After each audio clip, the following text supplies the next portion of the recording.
Something happened on Saturday and today, and I wanted to talk about it because it's affected my roommate. So at about 5 o'clock, I called my roommate, 5 or 6, something like that, and they were moving him because of a bomb threat. Now, I was like, oh my God, I gotta look this up in the news. Apparently, Saturday, there was a suspicious package. People were dropping off stuff or something, and somebody made a crazy threat to the hospital. That's fucking nuts. See, this is the thing. That does you no good. If you're gonna vent because you're angry that somebody hurt you, malpracticed you, killed your mother when they didn't need to, whatever your anger is, pull up a private channel on YouTube, make a recorder, write it down in a diary. If you're going to make an angry threat like, I feel like killing somebody today because of so and so or whatever, write it in your diary. For me, I have a diary on YouTube privately. You're listening to it now. This is my diary. If I'm angry because somebody is about to kill me, or somebody has made threats to me, or somebody's cutting off my doctor, or doctors have malpracticed me, I will never, ever say those things to them. I would never say those things to them. I would say them on my private YouTube channel. I might say, wow, this is why crazy people do crazy things. That's as far as I'll bring it, and it's true. I see it all the time. I see people causing harm to other people, usually because of the wage gap, but sometimes it's just neglect, hate, or just people not wanting to do their fucking jobs. You got a lot of 30-year-old nurses who are fucking playing on their phones, sticking their fingers in their pussies all day. You know what I mean? Like this fucking around bullshit. They don't listen, they don't learn, they don't care. They collect their paycheck, they go home, they smoke a bunch of weed, and they don't think about how to fucking be a better nurse. I've seen this time after time. Bitching, complaining, young nurses. I've seen doctors, wealthy, rich, don't like their jobs, fucking hate where they are, takes it out on the patients. I've seen doctors who don't want to deal with homeless, dirty people, so they malpractice them. Well, they're dirty because you doctors are taking advantage of a system that is broken. You understand the more you do this, the more dirty people will be on the street. And pretty soon, you'll have 100 dirty people for every one clean person. And guess what happens then? Guess what happens when all 60% of America becomes at the really bottom and starts struggling?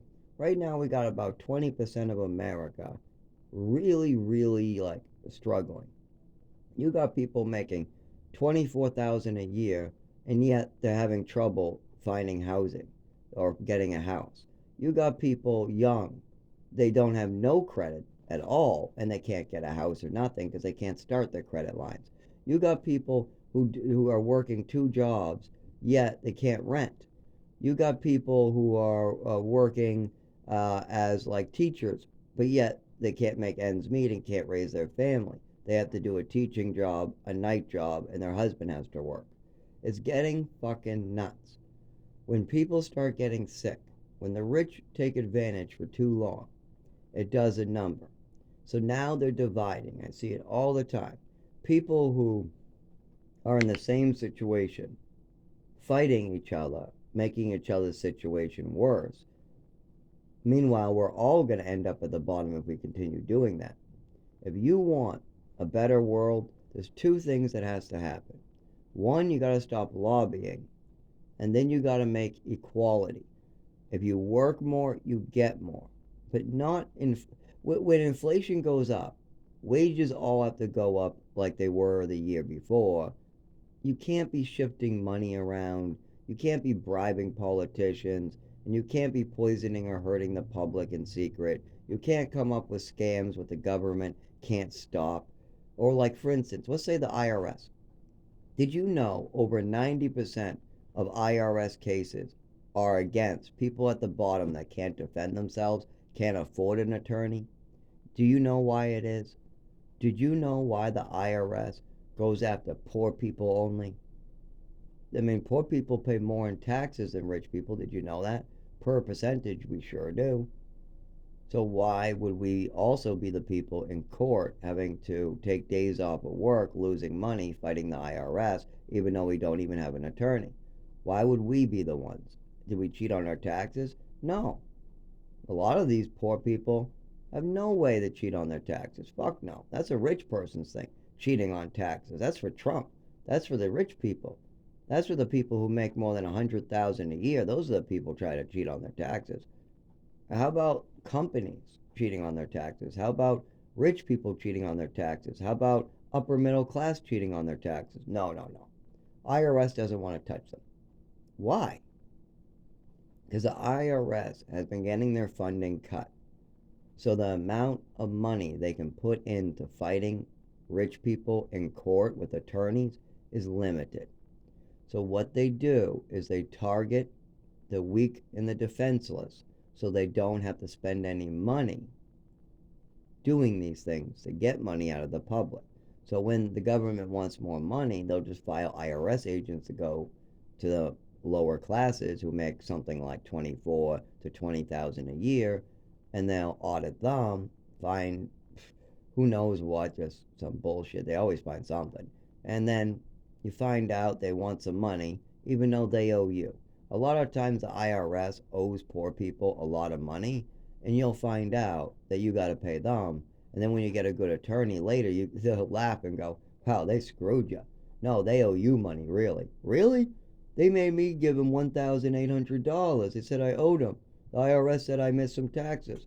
No, according to your tax filings and the information you gave me, the IRS has shorted you at least $2,500. So far, now they sucked you some more dry. So my calculations bring me to $4,300. What? That's how much the IRS sucked out of me? Just because I don't have a lawyer and I can't fight them? Yup, and you're not going to get that money back. What the fuck? Oh, yeah, you're just one of millions of Americans getting sucked dry because of the system that's been created. Why do you think the rich and the Republicans want to cut funding to the IRS? So they focus more on the poor. The IRS isn't going away. If they cut more and more funding to the IRS, that just means they'll focus more and more people on the bottom that can't defend themselves. That's it. Same thing with Social Security. When Social Security wants to cut people off Social Security, you think they go after the rich white kids who have like just anxiety and their parents have really good attorneys that got them on Social Security? Do you think those are the people that Social Security wants to cut off? The guy working and on Social Security with an attorney who just has some doctor notes? No. They're going to go after the guy who was only working 14 hours on a cane, crippled over with a foot missing or something. They're going to cut his Social Security and make him work for a year and a half to get it back. Why? Because they, one, are able to do this and buy themselves some time to invest that money other places. Also, you can't fight back. The best you can do without your Social Security is sit there with a court-appointed attorney begging the government to stop fucking you. And now I have to hear that some asshole is doing bomb threats to Portsmouth Hospital and they're putting packages next to it or some shit. And that was on Saturday, I guess, according to the online news people. And now on Wednesday, I'm talking to my roommate and they're pulling him out of there. What the fuck is wrong with those people? Really, what the fuck is wrong with those hospitals? Talk about it in private if you gotta get angry. Talk about it outside by yourself. Wave at home. Talk about it in your diary. Talk about it with a friend or a therapist. That's what I'm doing. I talk to my journal.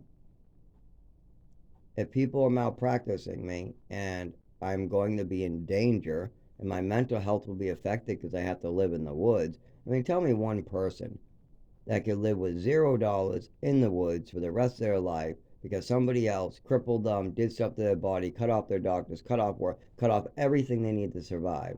And there is no other way out. It's not like, oh, just go to a shelter. No, I did that year after year. If you have a disability that isn't being treated, that isn't being documented, that the shelter will see, that the shelter will say is breaking rules, like you got to walk when we walk, and we can't find you on passed out in the shower, unconscious with a head injury, and if you do, then we need paperwork, but they're not going to give you paperwork, and instead they just assume it's drugs, but then they go, there are no drugs, so then they're like, what the fuck is going on? And then you have no place to stay. So I know that there is no place I can live. So when you're in those situations and people are killing you, literally murdering you, I'm going to have to die because of other people's choices. It's that simple. It's not like I'm choosing anything. I chose to have a job, but I'm not allowed to go there because somebody else made a choices to tell my doctor bullshit stories. Okay, I chose to go to Department of Health and Human Services and file for Social Security. But other people chose to give bullshit stories. And then other people chose, like the courts, to give me court dates on the same day as Social Security and not change them. So we have other people making choices. I schedule for an appointment with Social Security, and something like the landlord will be bitchy and he'll want to file because I'm complaining to code enforcement, and then the court date will be put on the same date as Social Security. I'll try to move one of the other, but they don't want to budge, and so I'm screwed. Do I go to district court or do I go to Social Security? I called Social Security. They want me to show up. What do you do? Okay. Well, what happens if I do show up or I use my old information? Because I'm just trying to give them new information and I have an appointment to see somebody. This is fucked up. This is fucked up. Other people are making choices for me. And it's not like I can drive either. They made that choice for me too. I had a learner's permit. I asked to learn how to drive. It's a good thing that nobody was fucking showing me, and my father's a selfish asshole who doesn't care if his son drives or not. I asked him multiple times to teach me. 2 years I had a learner's permit, from 16 to 18. You want to know how many times my father taught me how to drive? 0. You want to know how many times I asked him? At least 4 to 10 times. The last time I asked him, he goes, I'm busy. Stop asking me. Stuff like that. Not right now, I'll do it later. By the time I was on like 6 or whatever times asking him, because it would be on weekends. I would just ask him on like Sunday, and then a whole nother week would go by. Because I would spend one day cleaning his house, mowing the lawn. I would spend the next day like going out to eat with him and doing stuff like church or whatever. So I'd only have a couple hours to try to ask him this because he would run off and do his thing in between that. So trying to catch my father with only a 48-hour window is really hard, especially if you eat up that 48-hour window with a lot of cleaning his house. Now, I'm not mad. I mean, I think teaching your kids how to clean a house is a great thing. I think it's an amazing thing. I think you should do that. But how about cleaning houses 7 days a week for 4 years straight? How many parents think that's okay? You clean a whole program because they do an hour of cleaning every day, 5 days a week, as well as they have other cleaning chores they add in. So, and if you want to even have like $4 or $5 a week or whatever your allowance you can earn is, you got to get extra chores in. So you're cleaning this whole program with 12, 16, 2, 4, 6, 8, 10, 12, 14, 16, 12 or 16 kids. And of course, the place is a mess. So every day, one kid has a section and he does it for the week. Then you rotate. One kid will do all the bathrooms. One kid will do all the floors. Another kid will have inside and outside of all the windows for the week. And you're to spend 1 hour. And then there's an extra list that they'll add on random stuff to, like clip in the lawn with scissors. We don't have a weed whacker. So if you pull the weeds, something like that. So I'm doing this for a program 5 days a week. Now I only have 48 hours to learn how to drive. That's it. I have a learner's permit. I'm 16. I only got 48 hours to drive. So what do? They spend most of the time focusing on themselves during the weekends, drinking, going out to eat, doing whatever they wanted, and then they would have me do whatever benefited them. They wouldn't think about what benefited me on a weekend. Not in the long term, not education, not driving, not apartments, not Social Security, not getting a larger income. They focused on storytelling and lying to try to rush to get money from Social Security that they knew was based upon nothing but a bunch of stories that my mother was telling. The way psychiatrists work is the mother or the father with the child will go into the psychiatrist's office.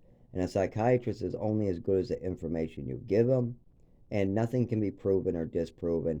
And the psychiatrist can't just look at your son and know anything. What they do is they'll listen to your son for a couple minutes, maybe 5 to 15 minutes. So for me, funny voice, coordination issue, very hyper, very talkative, crying, PTSD, afraid of my mother, and my mother's in there screaming at me, making up stories. I'm saying lying, stop lying about me. So there's a bunch of stress here. My mother's trying to call me bipolar. She provides all this paperwork, but she leaves out other paperwork and she cherry picks what she wants to use. She also leaves out that I'm missing so much education. Instead, she just calls me slow. And they're trying to build this fake picture of me while trying to brainwash me, drug me, slip me pills. And so when you do this in secret and you bring your kid to the doctor and you give him false information and make up stories about him, the psychiatrist will write on the file whatever the mother and father are saying as information. And then if you do this for 15 years and then you call that doctor, you're going to get a feedback loop. If you've had 15 doctors or 10 doctors in this kid's life, and you fed all 10 doctors bullshit stories, and you fed this kid shitloads of pills, we're talking 30 different prescriptions in 10-year period, all this crazy side effects, whatever, and slipping me additional pills and over-the-counter pills and over-the-counter drinks that make you vomit, whatever, extra medicines, and you're doing all that.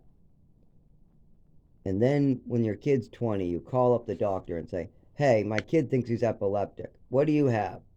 The doctor's going to look in the file and go, oh, well, I don't see much for epilepsy. He's talking about it, but all I can tell you is that he has this, and all they can read off is the established bullshit that you fed him. So it's just a feedback loop. And that's the problem. We get unstuck in a lot of these feedback loops, and people can't just be smart anymore. When Trump lies on TV and when he's acting like an idiot, I see him acting like an idiot. I knew he was an idiot when I voted for him the first time. That's why I voted for him. He was a fucking moron.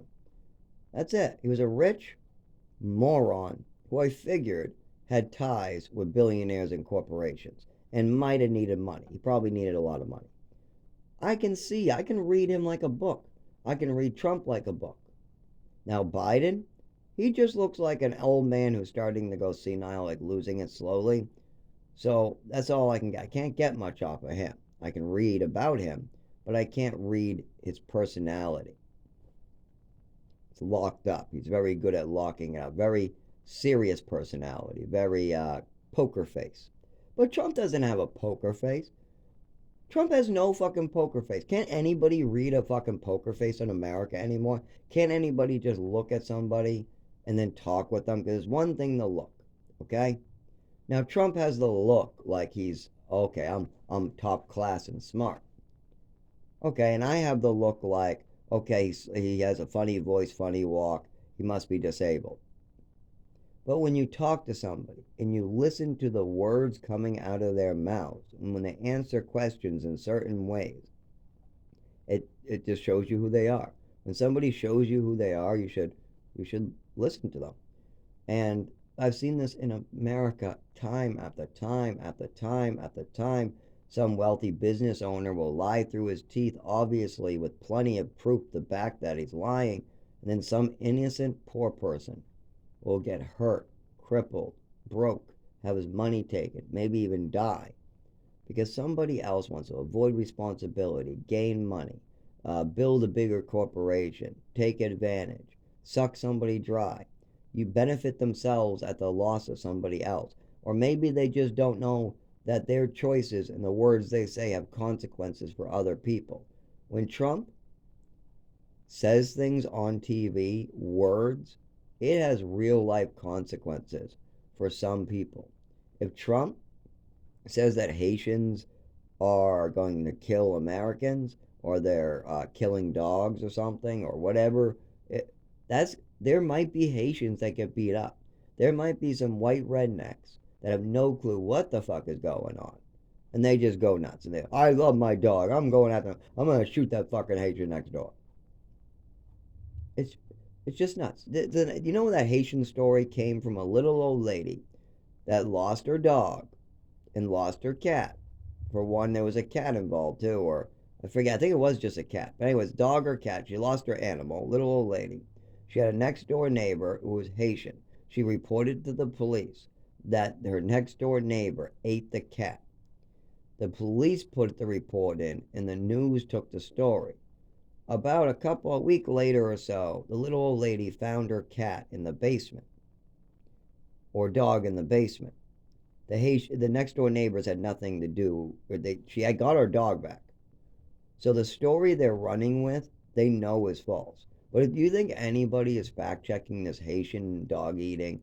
I mean, and here's a point I make about that too. Let's say Haitians are eating stray dogs. Let's just say that. Let's say that the Haitian immigrants believe in eating stray dogs or dogs in general. And then we'll say that Asian people in their home country like eating cats. And let's say that the Italians like eating horses. Are you going to say that on stage? Hey, all the frickin' Asian people in this world eat cats. Yeah, yeah, they eat cats. We got bigger problems in this world. There's Asians in this world eating cats. And don't forget about the Italians and the Portuguese eating horses. Yes. Oh, and those Irish? Don't forget about them. They like to kill their damn potatoes. Yeah, they're eating damn potatoes. Dirty, dirty things under the ground. Yeah, they're eating dirty stuff from under the ground. So, what are we gonna do about it? That's the fucking stupidest speech I ever fucking heard. Who gives a fuck if Haitians in Haitian eat stray dogs? Who gives a fuck if Asians eat fucking stray cats or they got cat farms? You know what? South America eats gerbils and guinea pigs. Did you know that? It's delicious. They say it's supposed to heal the body. They've been doing it for thousands of years and breeding them for this purpose. Yes, guinea pigs are everywhere in South America and all the way into Asia. Guinea pigs are supposed to be a cheap, on the go meat. Very delicious, very clean. Guinea pigs are supposed to be very clean to eat too. And yeah, so what are we gonna? Is all South Americans bad because they eat guinea pigs? Are we gonna start? Oh my God, we gotta start locking up all the Venezuelans. Or no, they don't. Venezuela isn't big on that. It's much further south. Um, Guatemalans, yeah,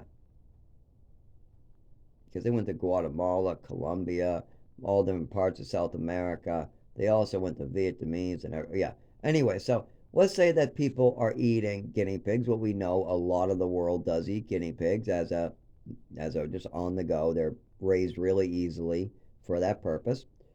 That's how they came to America. Didn't you ever wonder who decided guinea pigs would be a good pet for children? It's because for thousands of years, people kept guinea pigs fenced off in their homes in South America so that they could have protein. It's very easy. You just build a fence in the corner of your house. You have four guinea pigs, and you let them fuck the shit out of each other. And in about a year, you have 10 guinea pigs, and you keep going, and then you just take one, and then they skin it, they fry it, they bake it. And it's supposed to be very, very healthy, very heal the body, supposed to be comfort food for them. It's like us with a shepherd's pie. For us, we eat maybe a lamb. We think of lamb as, oh, that's a great in a shepherd's pie, comfort food, or a chicken pot pie, or a turkey pot pie. They don't got turkey down there. They got guinea pig. We might have chickens in the backyard. They got guinea pigs in the backyard. And so, why the hell would our president need to bring that up as a distraction? Because he's not intelligent enough to answer the questions. He doesn't have any real answers for us. Why? Because he's a puppet. He's a show. The people that are going to make the decisions are not him.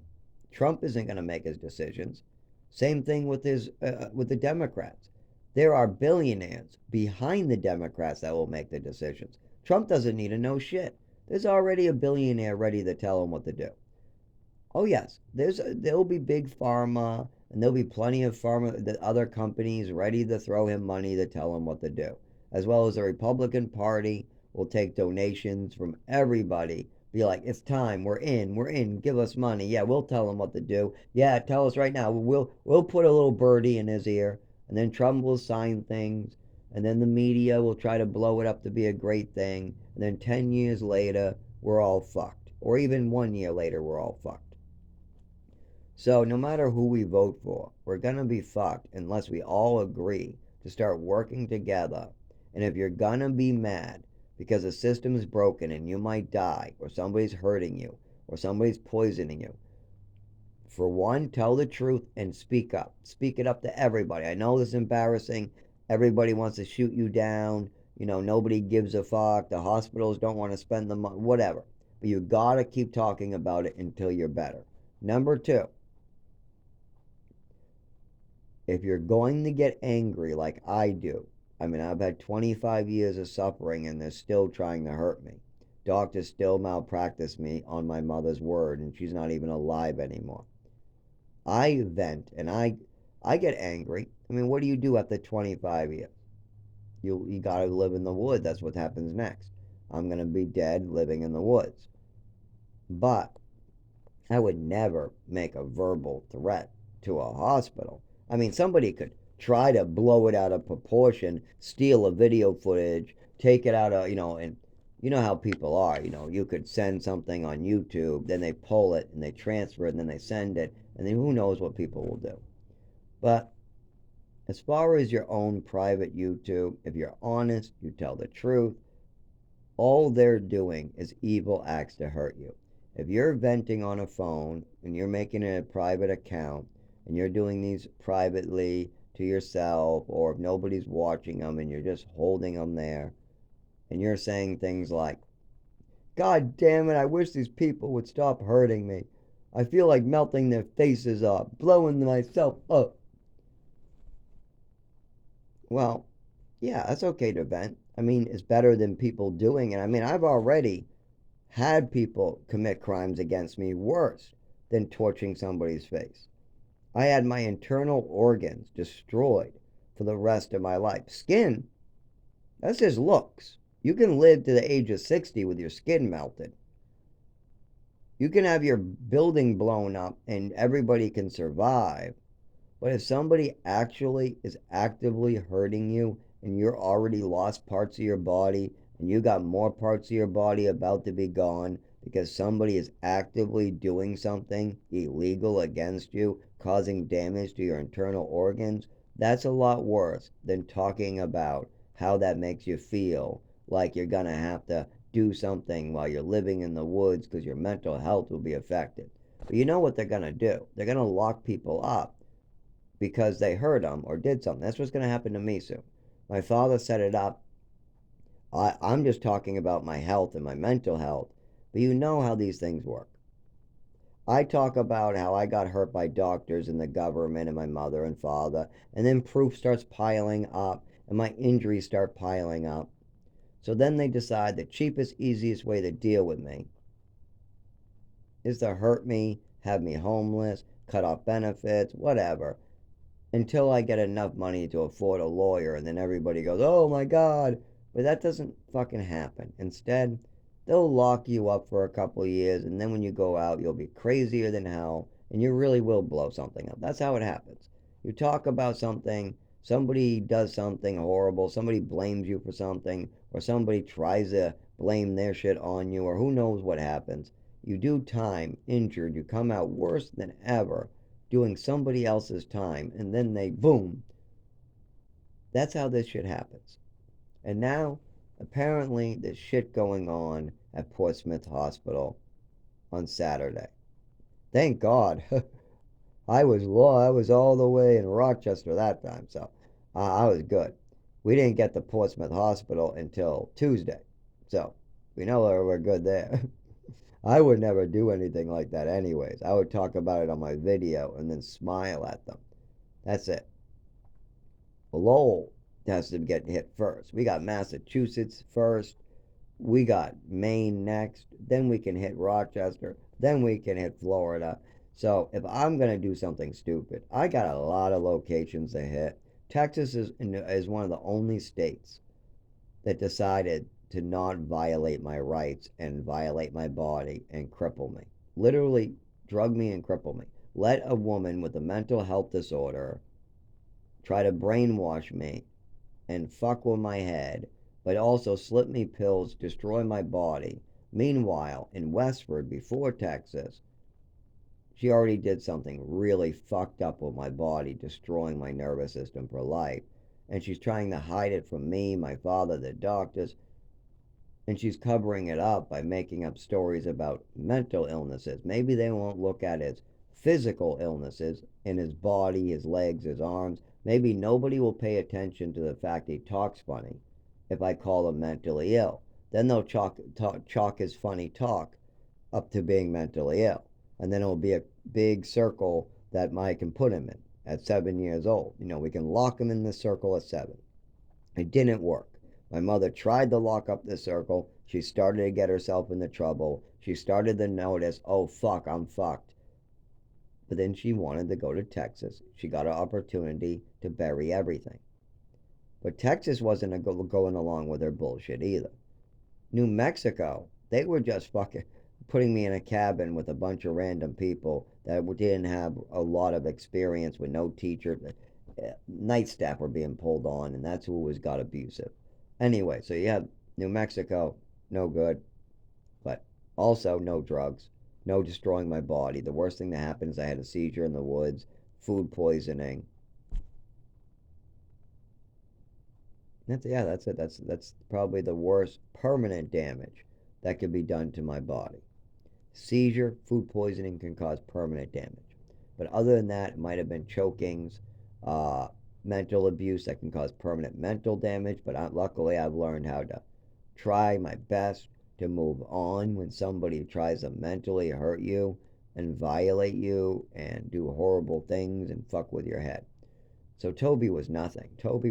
He didn't even fuck with my head really. He just would get mad and choke white kids. That's about it. I mean, there was nothing fucked up about our minds. I mean, what was the worst thing he did to fuck with our minds? He took away the fossils from class and smashed them on the rocks because he was mad at his coworker because she had a better class than him. We chopped rocks with a hammer. He played video games. Oh, what good school lessons I got. So he got mad that she was saying that she was doing real classes, he wasn't. So he came over and smashed all of our class exhibits. Anyway, so yeah, that's not as bad as my mother. Now, the choking was much worse than my mother's ruler to the face or backhands. And when did my mother really, really start getting me caught in a loop? Well, she started it off from age 5 to 7 in Westford. She also destroyed my body and kept on trying to hide it as much as she could. That was moving me around, kept me moving me around so nobody would actually see me. People would start realizing that there was something physically wrong with me, not mentally. But then, before anybody could really do anything, I'd be moved. Like I went from Texas, I went from Westford, 2 years in Westford, to 2 years in Texas, to 18 months in New Mexico, to 6 months in Maine, and then back to Mass. When we got back to Mass, she buried as much as she could, and then she went doubling down on trying to get me caught up in a motherfucking storytelling circle that she would start.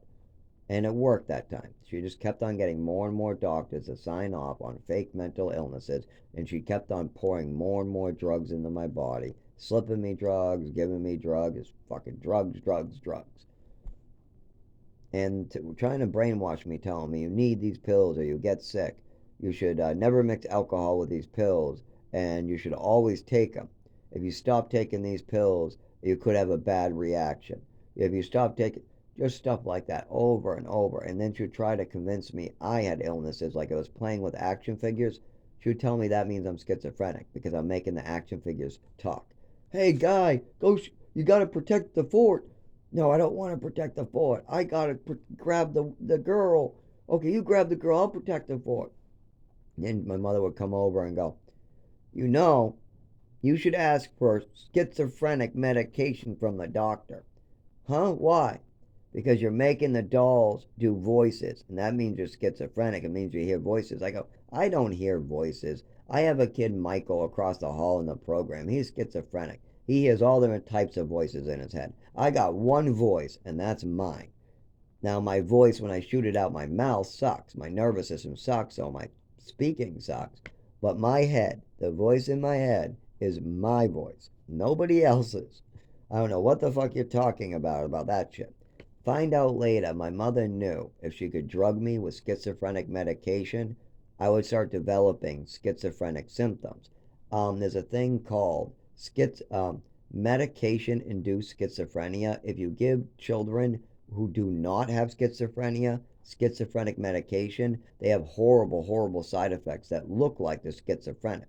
But they won't get better until they drop the schizophrenic medication, and then all the voices and crap go away. Now, luckily, I never had to deal with that. But because my mother did this 3 separate times, it acted fucking nuts. Because the doctors told her to stop this behavior. So, I looked up why my mother would be doing this as a retired nurse, or she wasn't retired, sorry, a nurse that wasn't allowed to nurse anymore. She was in her 40s or almost 45, 50 when they told her she wasn't allowed to nurse anymore. I think she was taking drugs. From what I know, it went before she passed away. I think she might have been taking a couple of pills home, or maybe, I mean, most of her jobs wanted her to go to therapy too, and she acted very weird at her work. When I visited her, sometimes it just, she's, my mother was a weirdo who really did things sometimes crazy when it came to kids or in private. With me especially. You would, the family would catch it if she just went nuts with me most of the time. But there would be other people in the family catching it too. Her coworkers caught it here and there, but my mother would try to keep it under wraps as best as she could. And one way she did this is by using me as a lightning rod, just throwing, oh, Zach stressed me out. He's all this and he's all that. He's homicide. Just throw my name through the mud, and maybe nobody will even pay attention to your craziness. So that's what my mother did to me over and over. But then she also tried to cut off medical care by telling the doctors anything I say is a story and a lie. So that way, if I told the doctors what she was doing to me, she could call me a liar, a storyteller, and maybe they wouldn't listen. But see, I had no idea what she was doing to me. I just knew I was getting hurt. I knew all the symptoms. I knew what she was doing, but I didn't know what it meant. I didn't know what she was doing to me as a meaning. I didn't know it meant she had Munchausen syndrome. I didn't know it was called abuse. I didn't know it meant something. I wasn't an adult yet. So I knew she was doing something bad to me. I had the details, but I didn't know what to call it for people. She's giving me pills. Yeah, we know that. We know mom gives you pills. Okay. I got sick multiple times. I don't remember. Do you got the hospital report? No, they didn't bring me to the hospital. Well, we don't remember that. Do you remember that? No, I don't remember that. Do you remember that? There we go. Never happened. Oh my God. I'm bumping in the furniture. No, you're self-harming. You doing that to yourself. You're doing that on purpose. It means you're suicidal. I'm bumping my wrist in the doorknobs and my watches are breaking. My shins are getting cut up and scabbed up on bed frames,